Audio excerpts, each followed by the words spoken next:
ödəniş elədiyim halda mənim efirlərimə stop verilib. Və mənim ödənişlərim bəzi televiziya efirlərim var ki, geri ödəniş eləyib, bəzilərində problem yaşamışam.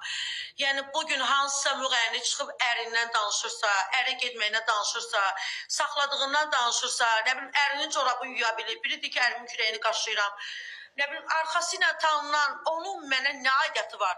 Və yaxud da mənim timsalımda olan müğənnilərin mənə nə aidiyyatı var ki bizə? Bu günləri mən də efirə deyirlər ki, üzürlü sayın, bəs biz sizi dəvət edə bilməyəcəyik. Niyə? Səbəb? Mənim gəlib sizin efirinizdə ərimin corabından danışmışam, mənə bahalım avtomobil gəlib onu demişəm və yaxud da ki, nə bilim, kimisə saxlayır, nəsə də, hansı etik qaydaları pozmuşam ki, bugünkü gün, bəli, mən bugün elementar bir şey deyəcəm. Dünya TV'də mənim